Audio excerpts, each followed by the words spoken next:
Hello, teacher. Good night.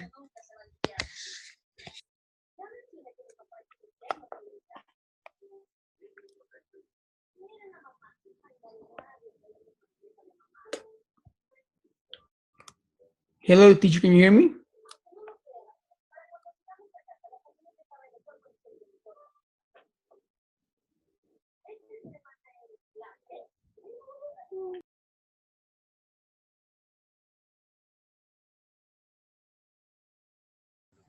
Good evening, Fernando. I hear you. How are you?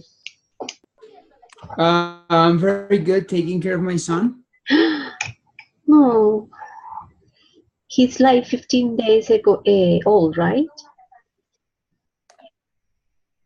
Yes, 15 days ago, I was receiving him at the room in the hospital. His name is Joaquin. There he is, and that's Oh, my wife too. congratulations. Nice to meet your Thank you family. very much. Thank you. I was going to ask you about that class. I mean, I don't want to have the miss attendance. What should I do? Fernando, do you hear me? I'm sorry. What? Ah, okay. Now I don't know what happened with your microphone, but now I can hear you. Fernando, if you want, you can listen to the recording of that encounter, and you Okay. can send me an audio file with the summary of the information that we discussed and your opinion on the topics that were discussed. Okay, that's good.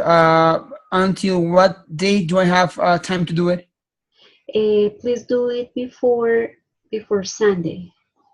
Before Sunday. Okay, teacher. Very good. Yes. Thank you very much, Diana. Okay, Fernando, you're welcome. We will wait for your classmates to start. At Okay, least, that's okay. Thank you. okay. I'll be here. I'm going to mute my microphone, but I'm gonna be here. Okay. Okay, that's okay.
Good evening, everybody. Do you hear me?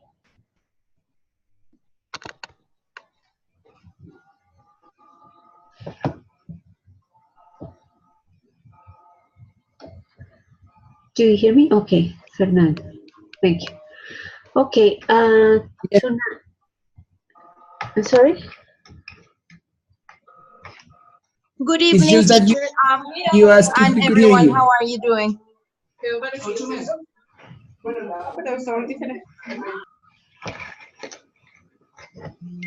Okay, well, let's start. The idea of this encounter is to review very quickly the strategy that we discussed last week about how to promote creativity by using divergent thinking. Then I will share with you a different strategy to promote creativity by using schemas.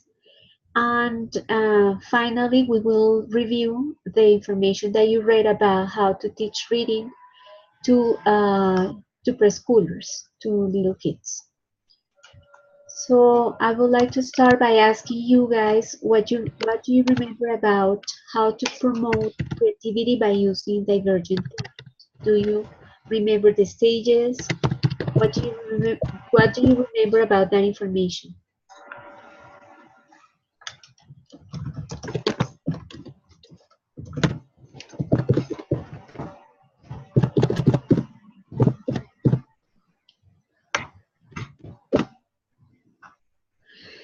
Okay, the thing is, we will start by reviewing the information about how to promote creativity by using divergent thinking because we discussed that last week. We discussed that information last week. We will review that very quickly and then we will move to other strategy to promote creativity through reading exercise. And finally, we will discuss the information that you read about how to um, teach reading to preschoolers. So, does anybody remember what we discussed last week about promoting creativity by using divergent thinking?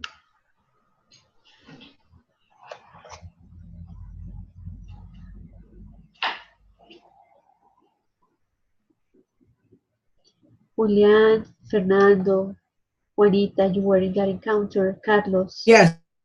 Okay. Very good. What I remember, I'm sorry, is that I was with my baby. I'm so sorry. What I remember is that the divergent thinking, the activities that normally I use to realize to work with divergent thinking. I'm sorry. It's like creating mind maps. They first do. I think that that's the way to do it. I first do a brainstorm, and then I made them create a mind map about that brainstorm. For example, we are reading a book about endangered species. What they have to do is they have to research about the word endangered. They have to create questions about what would happen. For example, what would happen if we wouldn't have species, endangered species, I'm sorry. And based on those questions, they have to start creating the mind map. Okay, so in your case, you have used schemas like a mind map to promote Yes. divergent thinking and creativity. All right, but this one that we discussed last time had started with a question. The question was related to a problem in the context. And that context, if you remember, was a school where recycling was promoted and they had the baskets to recycle, but the community didn't use them. So the question to promote divergent thinking was how can or what can we do to make the community start recycling? With that question, there was a brainstorming of ideas and then a classification of those ideas, right? Those ideas were classified as possible solutions, relevant and irrelevant ideas, possible hypotheses about the problem and possible solutions. And then it was even more, it was classified again by positive and negative aspects of the possible solutions. And with that process, the final outcome was that students created new artifacts for recycling. They thought about materials, size, the number of parts, the place where they were going to locate them, and the people, the community, they were addressing those new artifacts.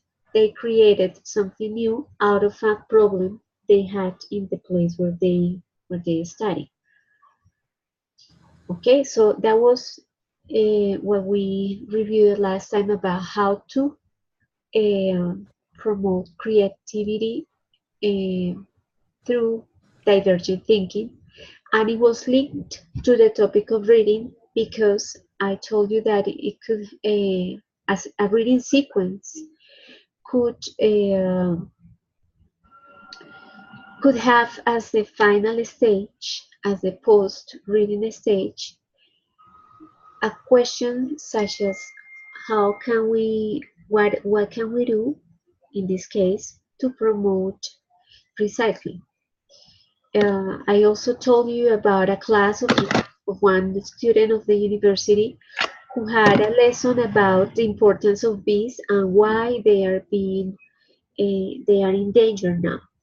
So at the end of his lesson, he proposed students to work in groups to create some posters to summarize the information read and heard.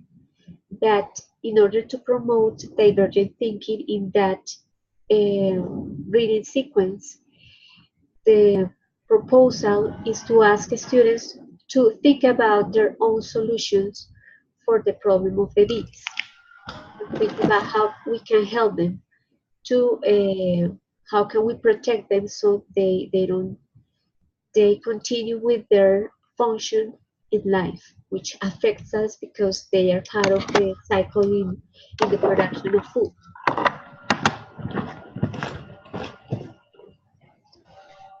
Okay, so that's the summary of what we studied last, something that we reviewed last week.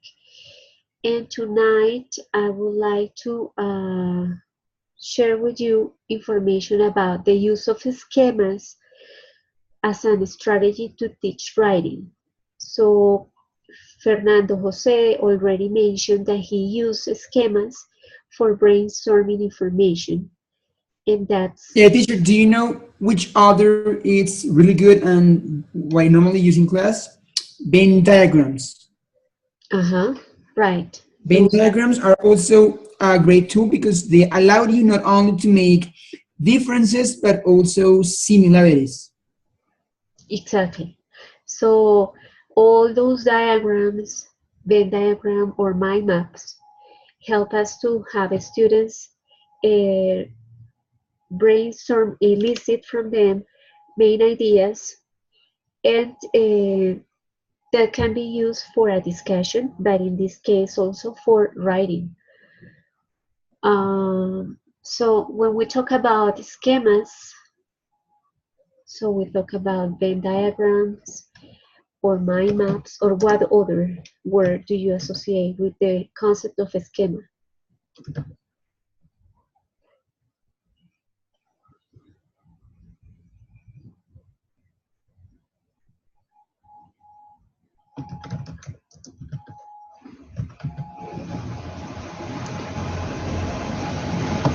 Somebody else, other word that you associate with the concept of a Yeah, schema?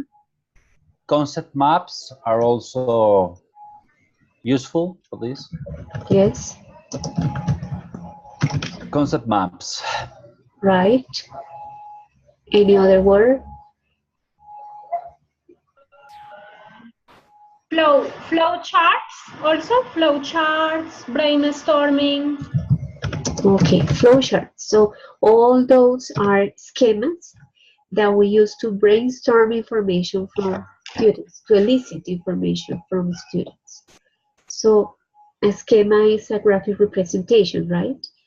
That we use to represent topics, to explore knowledge, to classify and organize information.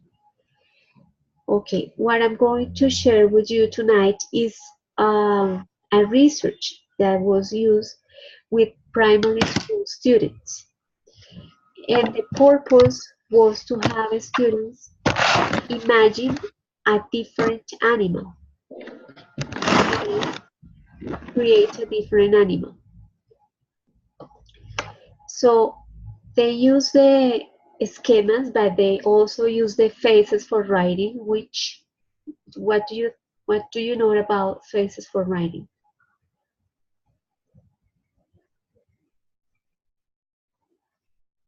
The phrases for writing, it's the same as we call in second grade hamburger chart. Like first idea, second idea, third idea, and closing idea, right? Okay, that is like the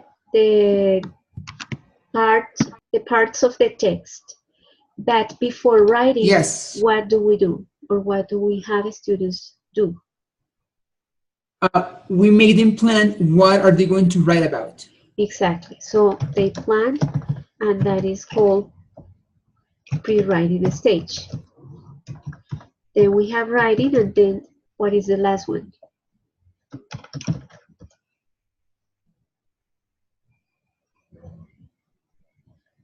Usually when we write an essay or The last one, Drafting teacher, no. the last one will be like the final work, right? The text.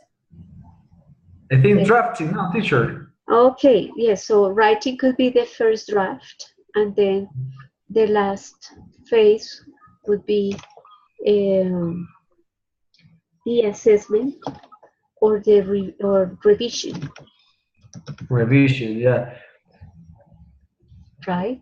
Eh, Teacher, sorry, in the text that I was that I'm studying this week, I watched that there is some phases in the writing about writing, and it says that, for example, they talk about pre-writing, writing, and redrafting.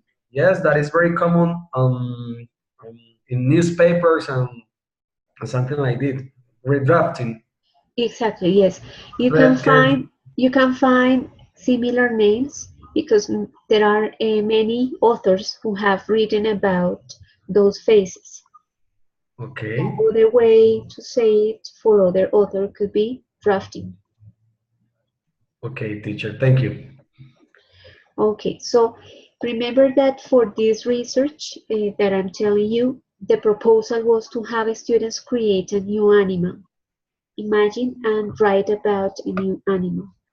So the teacher used the phases for writing to have the students plan what they were going to write, then establish the relationship between the ideas that they had written in the plan, classify the ideas and organize them, and finally review them and assess them, right? So in the pre-writing stage, the students actually thought about, they use a Venn diagram to write their ideas on different animals that they consider weird or strange, right?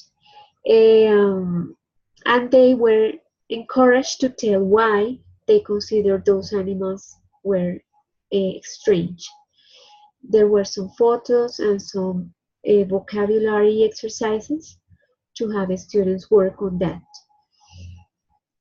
After that, the teacher helped the students to focus their attention on only one animal, and the teacher elicited information about that specific animal. Then the teacher used videos and and have the students complete a mind map using the information the students have watched in the video, right? So it is like the pre-writing stage. The teacher was preparing the students to create their own animal and to write a description about that animal. In the writing stage, the teacher asked the students to recall the information in the previous stage and ask students to think about the characteristics of their animal that they were going to create. So the skills, the body parts, the habitat, the possible powers, the possible feelings, defects, names, all the characteristics. So the students again use a schema to write the words that came to their minds about that animal that they were going to create. After that, after using that information, the teacher asked the students to write short sentences to connect the ideas using the words that they have written in the schema.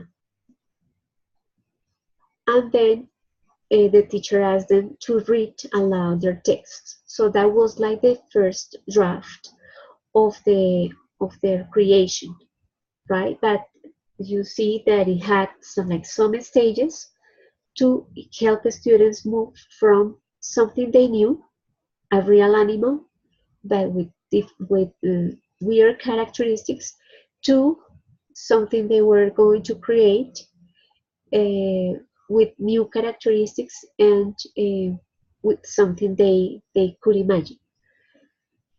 So in the final stage, the students work either with their classmates or they exhibited their written texts or they self-assessed their work in order to review what they have written. And the role of the teacher in that case was to provide the students with a rubric. So they had like some criteria to assess that work. So this is like something that could be used. You could use the same stages to work with primary school students. For example, in a science lesson or in an English lesson, to have students work on animals and their characteristics, but also to promote creativity. So this one was like designed for primary school students, but I guess you can think about other ideas in which you can use also schemas and also the stages of writing to have other students from different ages to create short paragraphs about a different topic that might be interesting for them. The idea of sharing this information, Carlos? Fernando, is it used to second graders as well? Because I think those kinds of activities for them will be boring. So that's the reason why I use the hamburger paragraph. Yes, like you said, for second graders, right? Yes, yes, yes. Yes, like the key to make it interesting for the students is Hello? to, yes, I hear you. Do you hear me? Yes, yes, yes, I can hear you. Okay. The key to make it interesting for the students is to choose a topic that is attractive for the students. In this case, is animals, that you could choose any other, right? That you, by knowing your students, you know what are the topics they usually talk about or the things they are interested in. In this case was to create a new animal and write its characteristics, but you can make this same planning with a different topic, not only the one that I just mentioned. Okay, that's good, teacher. Thank you. Okay, any questions about this? No, teacher, it's very, very clear. It's very clear. All right, so um, we will move now to the review of the information that you read last week. So here we have 9 questions, and I would like you choose one and answer it to review the information that you read last week.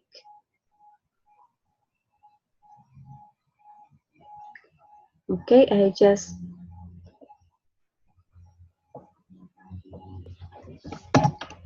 do you see the questions in the Yes, chat box? teacher, nothing on the screen. Not nothing on the screen. Yes, teacher. I just see it on the chat. Could you repeat, please, Fernando? Couldn't hear you. Yes, I just saw it in the chart in the chat, and it says number 1: why should teachers use storybooks? Okay, so yes. I would like to You answer that question, teacher. Okay, please go ahead. Okay. In order to answer that question, what I normally do, why do I use storybooks? Because when you use storybooks, you allow the kids to imagine the things that you're reading. When you use storybooks, the language, the language that you use with the storybooks, it's easier than other types of books. For example, when we use the platform my own, I try to read to them books that are according to their age. What I normally do is when I read a storybook, I'm sorry, I ask them to close their eyes and they have to imagine the whole story. So that's the reason why we should use storybooks to allow the kids to imagine and be able to understand better the stories, and also from that story start creating new stories. Okay, so you mentioned the idea of having students be creative and connect or use a strategy that is called imaginary to connect what they read with images that they can create or think. Okay. Yes. All right, Jose, thanks. Does anybody have other answer for that question, or does anybody want Yeah, to complement that? yeah, Me. my Mimi, Julian. who said me, Juanita? Yes, but go on. No, I'll wait. go ahead, Juanita, my love, go. I wait for you. I always wait for you. Go ahead, go ahead. Thank you. I would say that it would improve concentration. It will also, but I think that Fernando already said that it will help children develop imagination. They will help children to learn to love reading, to learn to or to find reading fun as a fun activity. Let me see. Juanita, last week you told us that you have a girl, and I would like to know if you read stories to her in English. Yes, I do. Actually, I do, and she loves when I read stories because she likes to compare what she sees in the book, like in the images and everything, with what I'm saying to her. So it's very easy for her to improve her English and her understanding. So I found that the best way for me to teach her, or well, like to be with her in the process of her English, of her learning English, is with storybooks. She really enjoys that, and that's the way that she says, like, Mom, I really like storybooks. That's how I love to learn English, because it's really fun. Okay, and So, besides having her watch the pictures in the story and reading aloud, what else do you do? well, she used to create her own stories based on what we've already read or what she's seeing. So that helps her improve her vocabulary. That's what she used to do. Okay. And for example, she has a lot of trouble concentrating in only one activity at a time, because she loves to write and to draw and to watch television too. So when I'm practicing English with her using storybooks, I've seen that she has better concentration when we do that.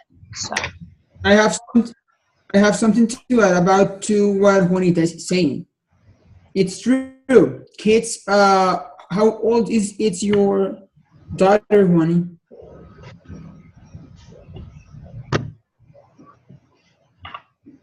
Okay, whatever. Kids from second grade, they actually sometimes what you need to do is you have to change the activities because otherwise they will get bored. So what we are suggest to do at school is to change activities and change like the way we teach because otherwise they will get bored. Okay, yes. So, well, with the storybooks, we can do different things. One is to use the pictures in the story, but many other activities to have them change the exercise at least every 10 minutes. The attention span of little kids is very short. So when you have a big group of students, you need to change the activity at least every 10 minutes. Diana, also what I've learned with my daughter is that association with the words, it's very important, because she uses she bueno she used to be uh, to have a little difficulties with the vocabulary and with learning what letters will form the word that she's listening to. So when I'm doing these storybooks activities with her, I've seen that she has better comprehension, because when I read to her, she used to see what I'm reading. So for example, if I say car, then she says like, "Oh, mom, here it says car, right?" So I've seen that she learned to read by association. Sorry, my English is not that that fine today. By association. Sorry. Okay, yes. So actually, that's like the last way, the last strategies that are used in the schools to help the students read. Before, if you remember, we were told that there were certain combinations of letters and of vowels and consonants that produce a sound. Now the students are taught to read using complete words, not only the combination of sounds, but watching the complete sounds and associating them with the corresponding idea or picture. Okay, good. Fernando Julian, what answer, what question do you want to answer? The first question, why using storybooks? Well, why using storybooks? They are motivating and fun. As soon as the teacher knows how to select a good storybook, and as soon as the teacher knows how to use a storytelling technique and choose a methodology to use the storybook. They are always motivated and fun, but always depends on the teacher, because otherwise it could be very boring. Now, what else? Exercise the imagination. They are useful tool in linking fantasy, and it's a shared social experience. Since we are reading aloud, we're supposed to read aloud with the kids, so it's a social experience. Let the teacher introduce new vocabulary and develops the children's listening and concentrating skills. So, what else? Good. That, Fernando, those are the most important things. right. Fernando, do you have children or have you ever taught English to preschoolers or primary school students?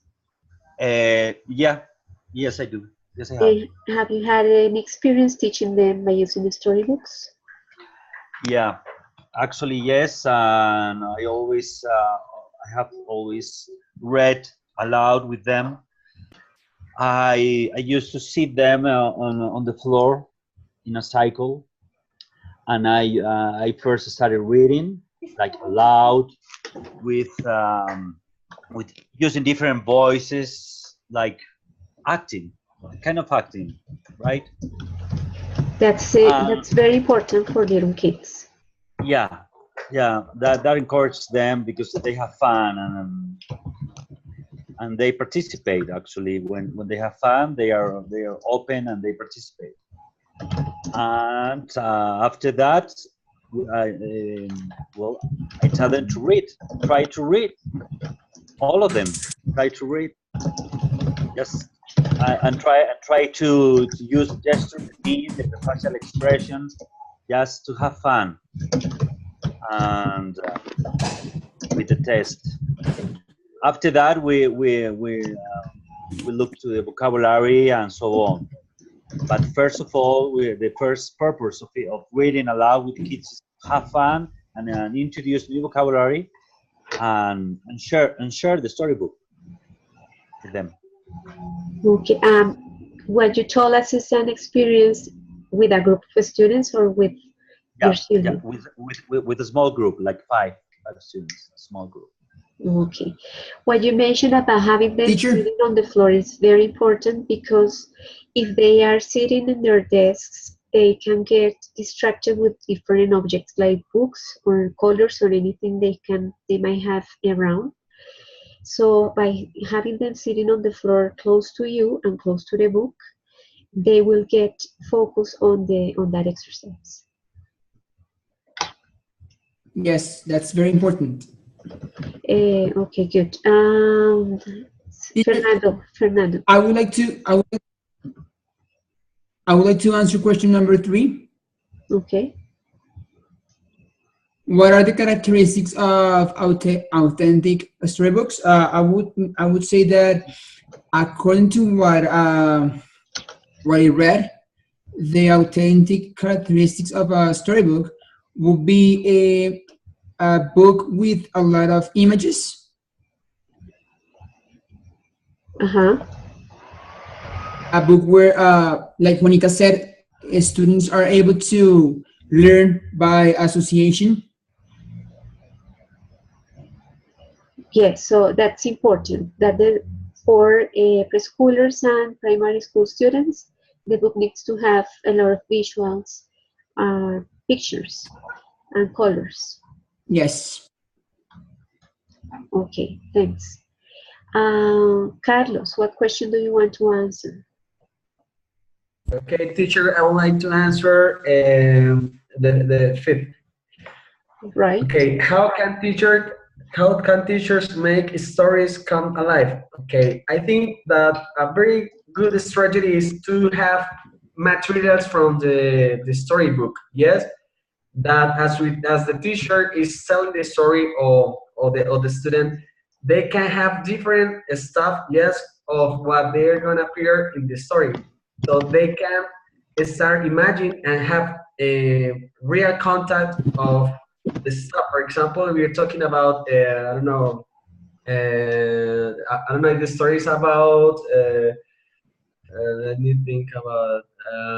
I don't know, animals. We can bring to the class different figures, yes, of these animals. Yes, that they when we start reading the storybook, they can, for example, if we mention a lion, they can have this figure and they can be in contact with a real environment of the story. Okay. Teacher Diana, Diana? can somebody hear me? I'm just having problems. Like the voice is really breaking down. I don't know if it's only me. Well, I could hear Carlos without any problem. I don't know the Okay, rest of the so class. it's my internet. Sorry. Did Carlos finish? Can I mention something? No, you can mention it and then I can go on. No, please continue. Don't worry. Continue, Carlitos. You Oh, first, okay, okay. please. Sorry. Okay, and also other good strategy is that as we are telling the storybook, it will be that the students can start drawing what they are getting from the storybook. Yeah, so they can create like without seeing, for example, if the storybooks brings photos or some kind of animation, so they can start making drawing. They can start drawing some ideas, some pictures of what they are getting from the storybook. Okay, so those are like questions that might have Yes. students be be concentrated on what the teacher is reading, so that Yeah, they can. they have to answer Yes, what they are getting out of the reading, right? yeah, Carlos? because yes, yes, teacher, because it's very important that we are using this kind of strategy that the student get very focused on the activity, and I think that's a very good strategy to use with the students. All right. Okay, Diana, Thank you, Carlos. you can. Okay. Diana? No, I was just gonna mention. Can everyone hear me okay? I do. Okay, I do hear perfect, you. thank you. No, I I'm sorry, do. I'm really struggling today because my connection is really bad. So I have been able to hear your voices, but breaking down. So I'm just trying to catch up with you. I'm sorry, but I think it's stable now, the connection. What I just wanted to mention is about 4 years ago, I had the opportunity to work in a kindergarten every Saturday. And the activity, as part of the curriculum, it was only to read storybooks to the kids. And they were about between 4 and 7 years old. So basically, I noticed that the kids, obviously, the memory span is really short. So if I got them to read like for 20 or 30 minutes, they were already bored. So I created lots of activities around the stories. For example, to watch a video for 4 minutes, or to color in the characters of the story, to listen a song related to the story. So in that sense, I was able to do like an hour's lesson all around one storybook. So for me, being successful with a lesson, like a reading lesson, is just all about planning. The way that you plan the lesson, the exercises that you plan before the reading, the exercises that you plan after reading the story. That's for me the success in the class, all the exercises that you do with the kids. Otherwise, they get bored. Showing them also, basically getting the children involved in the story, so they feel that they're actually acting or they're living what the characters are experiencing in that moment. Okay, good. So That's a good one. having them sing, having them repeat, having them color the characters. All those are activities that can help students get the ideas of what is being read, and also focus their attention on the exercises and change every more or less every 10 minutes. Good. Jairo, Yeah. what are your ideas on the questions? Jairo? Yes. Okay, we can hear you. Okay. So hello, everybody. I'd like to share some ideas on how can teachers make stories come alive. So it happens to be around 5 years ago. I had a chance to teach second graders. It was amazing. But one of the experiences that I really remember that I enjoyed it, and students did too, was there's this book that is called Flat Stanley. I don't know if you are familiar with the story. It's a very fun story where a kid Yeah, whose name is yeah. sorry, sorry. Uh, Hello. Jairo, we can hear you. Continue, please. Okay. So it happens to be this kid is sleeping at night, and a big bulletin board falls over him. He gets to be crushed, but he survives. And then is when he gets the name Flat Stanley because he becomes absolutely flat. The good thing about Flat Stanley is that he could slide underneath doors. He could actually go into locks, lockers, and so on. So what we decided to do was to make the story come alive. We proposed students to print out Flat Stanley. So they printed it out, they color it, and we had the Easter week coming along. So we decided to invite students to take Flat Stanley with them, the main character of the story, to take them with them and to take pictures with Flat Stanley everywhere they went.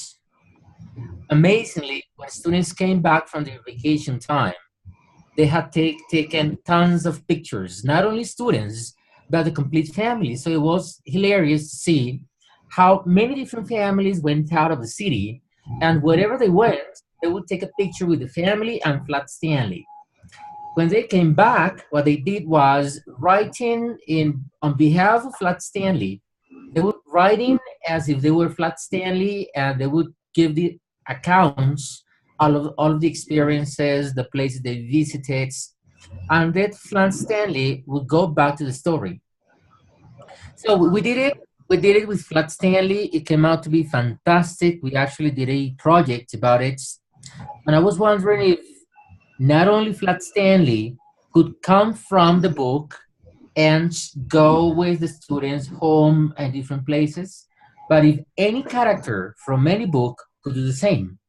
So, as to the question, how can teachers make stories come alive? Maybe it would be a good idea for students to, whatever they're reading, choose one of the characters, really understand the character trait, the sketch of the character, personality, description, taste, likes, and maybe take them out for a weekend, see what happens.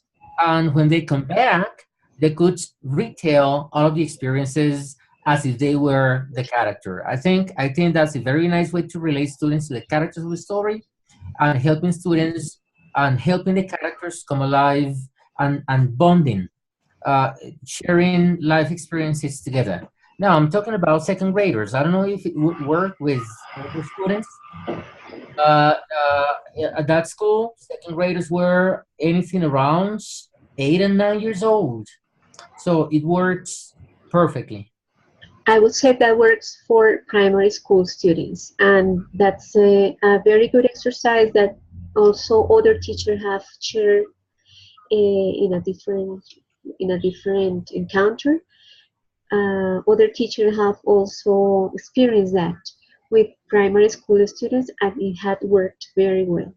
So It, as I said before, it actually evolved to be a project, only in the case of Flat Stanley.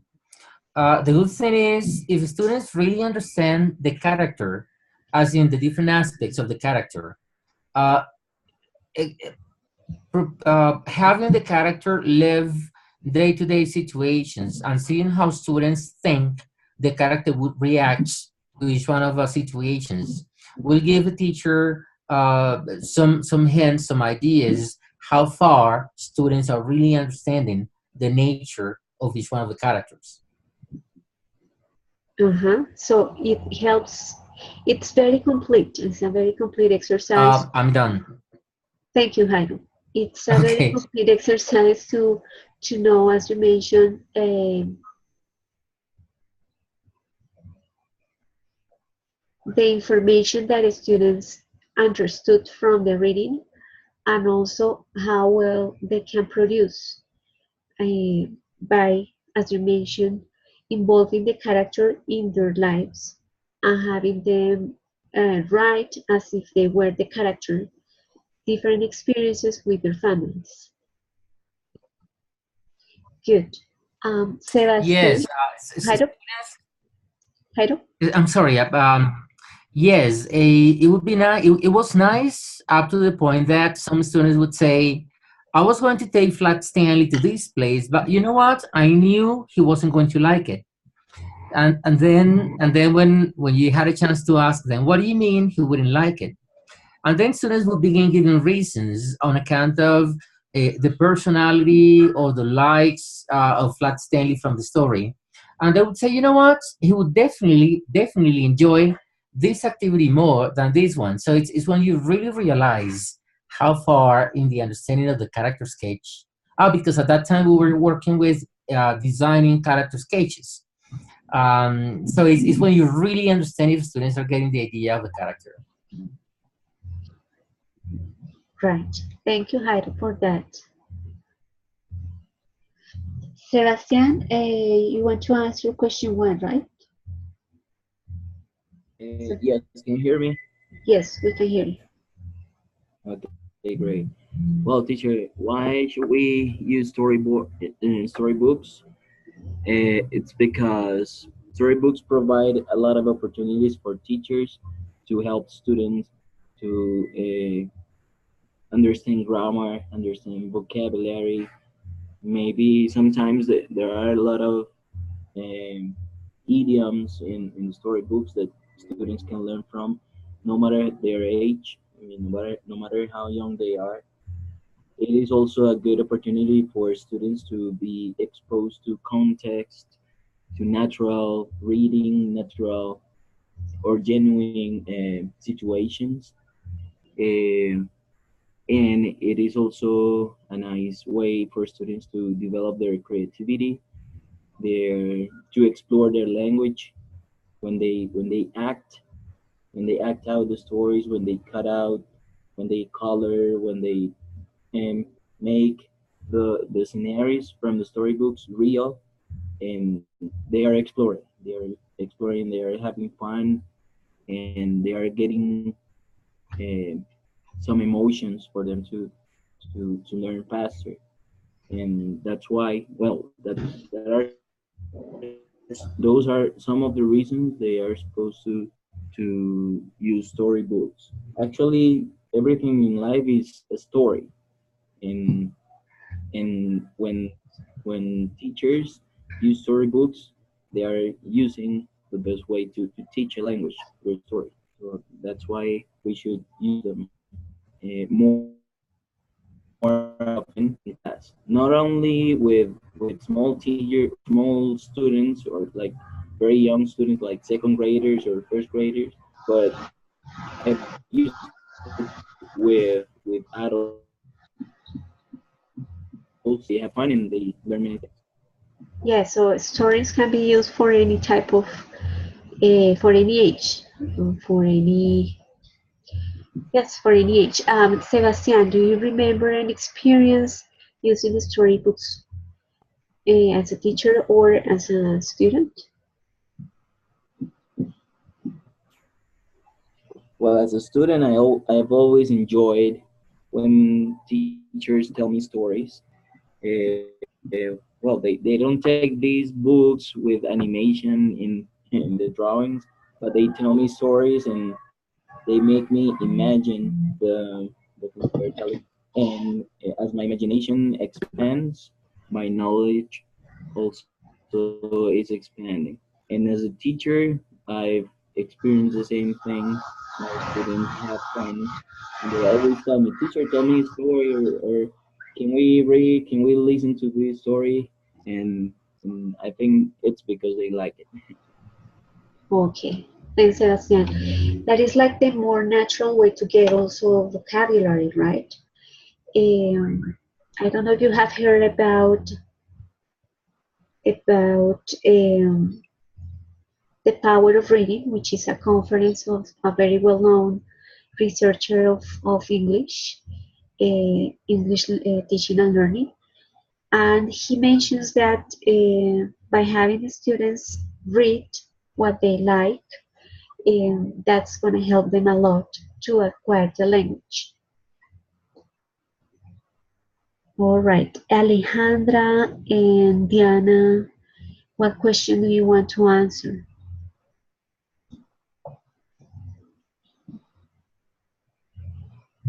I will answer one question. Yes.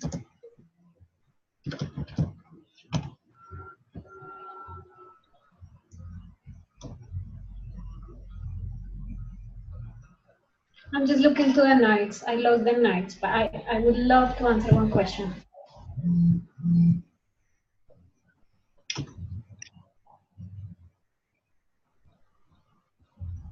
A teacher had everybody mentioned how can teachers make stories come alive? I know we have spoken about a few of those points, but have that question been covered completely? That one, how can teachers make stories come Some of alive? your classmates already mentioned some ideas, but probably you have experienced other ways to make stories come alive. So probably you can tell us about your experience by using a different exercise.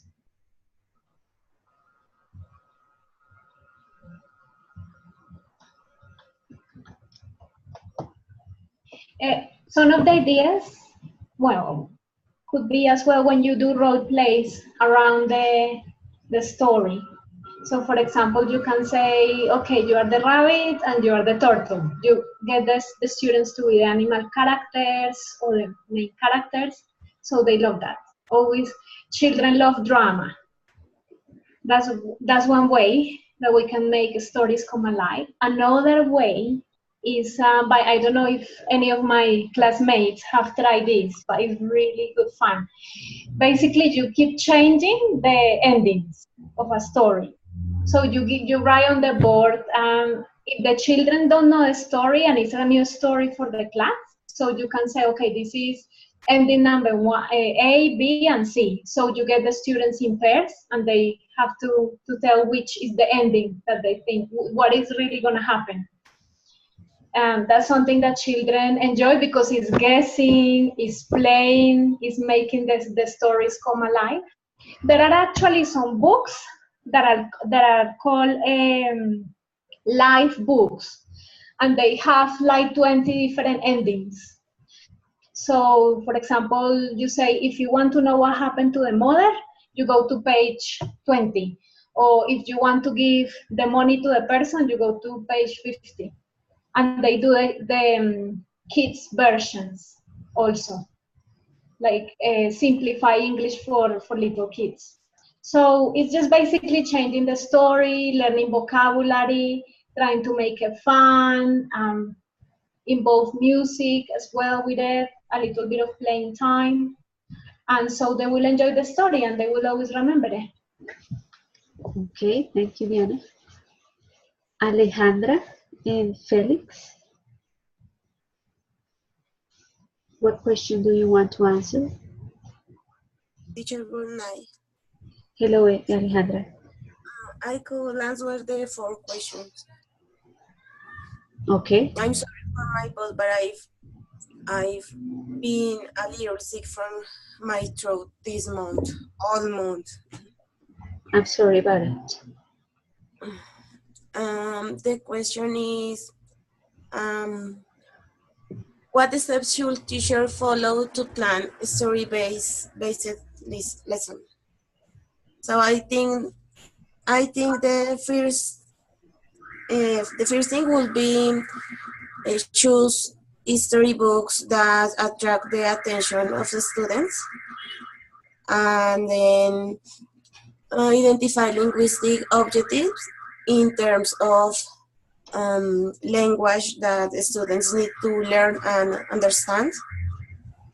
And after create a shrinking context to introduce the history book to the theme that will be developed. Um, Take into account and for the teacher, socialize beforehand the vocabulary to be used or the keywords that can be found in the history book, and have an excellent visual support. Um, for the teacher, rehearse before class the reading of the history book with the correct punctuation and intonation. Decide if the story could be short or long. And finally, be clear that the students will understand the history books choose the choose history book.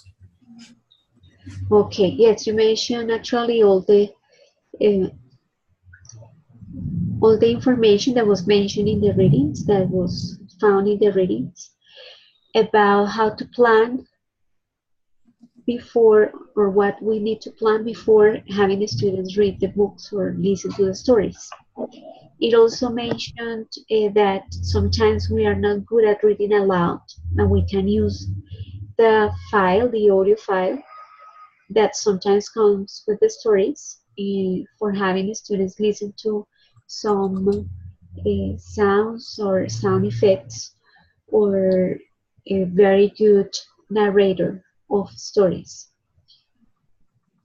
Good, Alejandra. Felix, what question do you want to answer?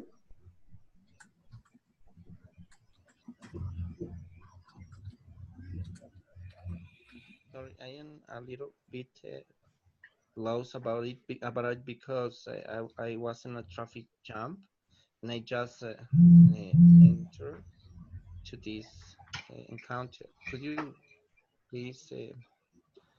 Well, the idea is that we are reviewing the reading that you had last week Yes. about using storybooks.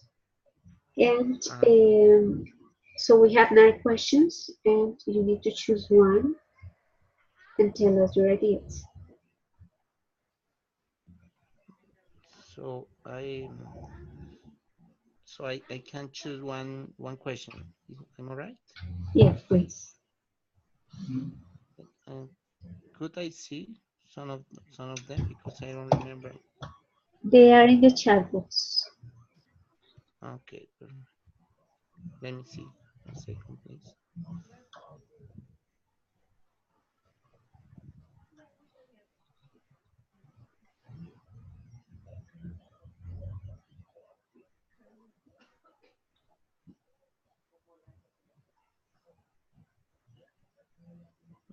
Sorry, I don't Okay. see. Well, while you read the questions, I'm going to ask your classmates about reading corners.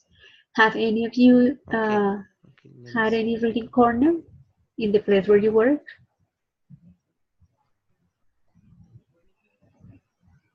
Sorry.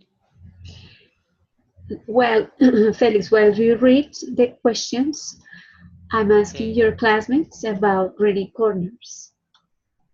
Okay, perfect. Let me see. Thank you.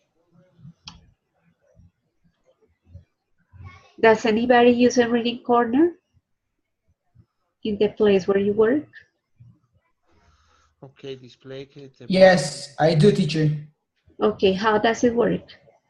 How is it decorated and Um, how is it organized? yes, of course. Actually, what we do is like we have like a bookshelf for every single book that the kids brought from home. We ask them to bring their own books, and some of them brought like 2 or 3 books. So what they do is they share with others. Um, Last week, for example, well, not I because I wasn't there, but my coworker, she decorated with a Star Wars theme. So they were reading according to a Star Wars topic. Star Trek, Star Wars, and different types of books involving stars or space. So what we do is that they have reading time right before class. Well, they have to do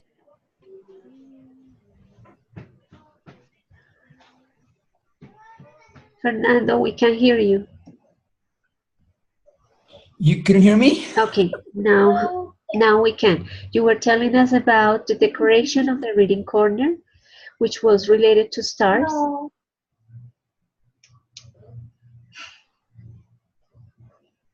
Yes, uh-huh. Okay, what else? Yes. Activities. And the kids bring books about Christmas. So what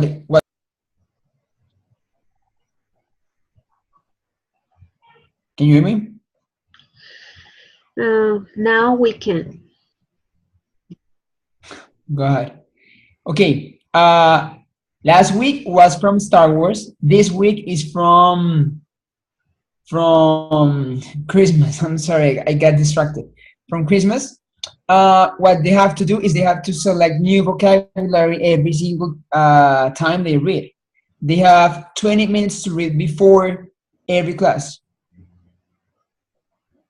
Okay, and do they share the information with the whole class, or they just draw a picture related to what they read and paste it in close to them? Sometimes, sometimes they share the information with the whole class. Sometimes they draw a picture about what they read. Okay, so how often do they have those 20 minutes to read their story? Every single day because we have something that is called homeroom, and it's where the teachers check agendas, call attendance, and during that time they have to read and select new vocabulary. Okay, good.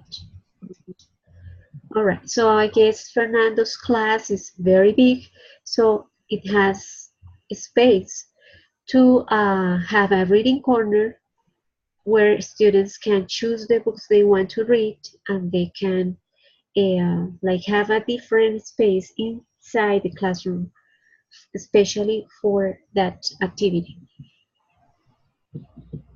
Sí, papito hermoso, sí, ven. Okay, does anybody else have had an experience with reading corners?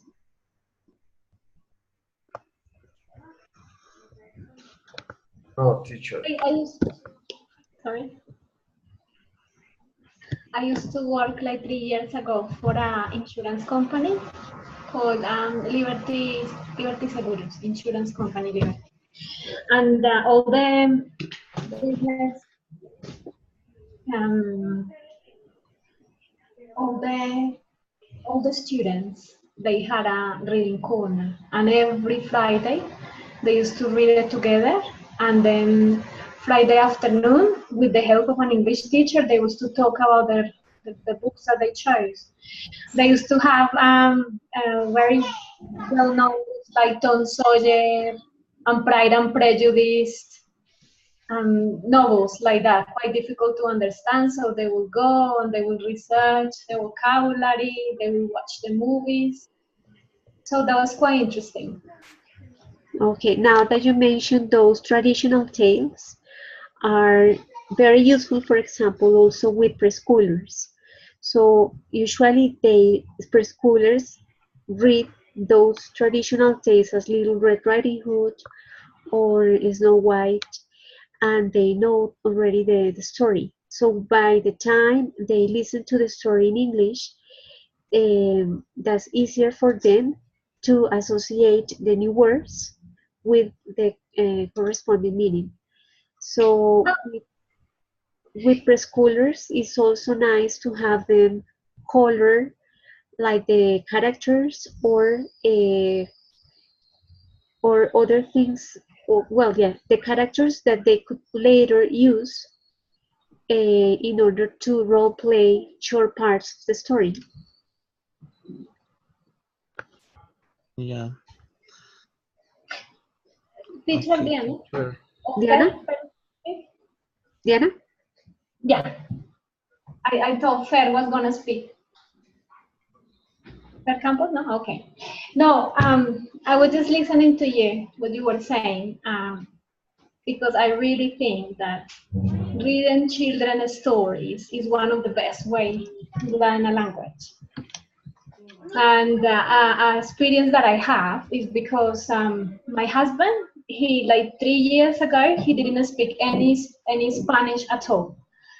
And so we actually tried different things for him to learn Spanish. And something that was really, really good for him was to read the children's stories in Spanish. And because he already knew the stories in English, he learned a lot of vocabulary and he became quite fluent with Spanish. And we tried different things like reading, writing Spanish, watching movies, formal classes. So I am a true believer. Reading children's stories is a way to learn a language. Okay. I don't know if you have heard that children have some ages in which they are able to learn many things. That's true. That is the period of between the first 7 ages. So from until they reach the age of 7, the students or the children are able to learn a lot of information only if that is attractive for them. And stories are very um, entertaining. So it's a very good way to get little kids learn many things through stories. Good. Felix, did you choose your question? Yeah, well, I chose two questions because I think they are very interesting. And last year I worked on one of these. For this, the number two is what skill can storybooks help students develop? Um, in my opinion, well, students can develop skills on vocabulary, identifying new words, for example, and new pronunciation. Also, student can develop fluency or get a better fluency in this case. And I think the most uh, important here is that the student um, maybe have an interest to learn more and more, because this involves students according to their likes or yeah they are looking for. And also number five, how can teachers make stories come alive? I think well, by using different uh, strategies like role plays, maybe. Also, maybe taking this to the real situations in classroom through different games, maybe, or yeah, in the classroom, or activity that can involve the student a about it. I think that's Okay. it. Mhm. Thank you, Felix. Thank you too. Right. So we reviewed like all the information read last week about stories. I don't know if probably any of you want to add any information before we finish, or any comment or any questions.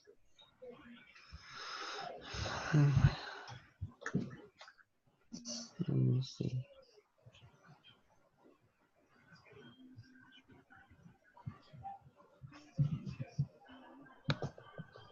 Well, Everything's clear so far, teacher. Thank you. okay, Fernando. Well, thank you all for sharing your experience with this topic and with your participation. Well, and we'll meet next week. Okay, let me know by email if you have any questions. Okay, teacher, thank you very much. Thank you very much. Bye bye, everybody. Have a good Nice night. to see you, everybody. Have a good Bye. evening. Bye bye, Diana. Bye Ciao, Fer. bye. Goodbye, everybody. Keep Goodbye, everybody. smiling. Wake up, Bye. Fernando. I'm here. Bye bye. Wake up, Carlos. Bye bye. Juanita, bye bye. Everyone, bye bye. Have a good Bye weekend. bye. Bye, Felix. Bye. Take care.